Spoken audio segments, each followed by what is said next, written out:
Now Lord, I tell you that self-bill is urged, which in the 11th year of the last king's reign was like and had indeed against us passed, but that a scambling and unquiet time to push it out a farther question. But how, my Lord, shall we resist it now?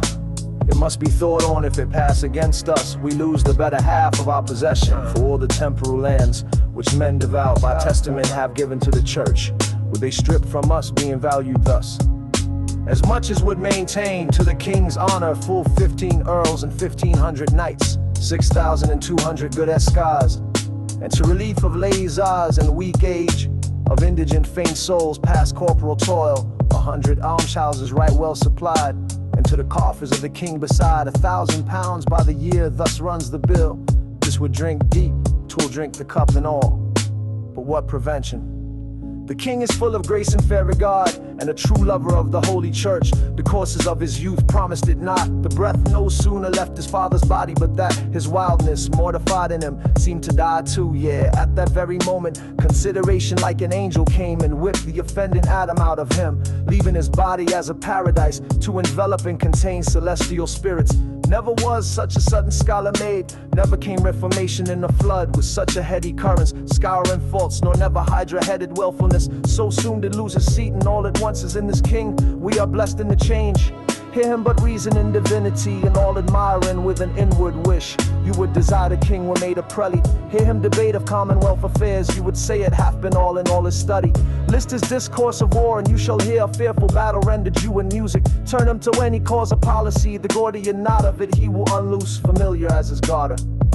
That when he speaks the air a chartered libertine is still, and the mute wonder lurketh in men's ears to steal his sweet and honeyed sentences, so that the art and practic part of life must be the mistress to this theoric, which is a wonder how his grace should glean it.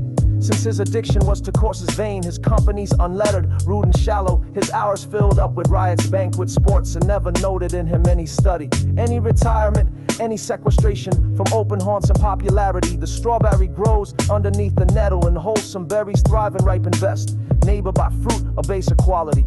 And so the prince obscured his contemplation under the veil of wildness, which no doubt grew like the summer grass fastest by night, unseen, yet Christian in his faculty.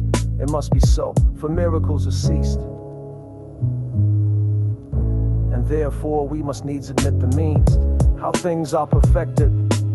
But my good Lord, how now for mitigation of this bill? Urged by the commons, doth his majesty incline to it or no? He seems indifferent, or rather swaying more upon our part than cherishing the exhibitors against us.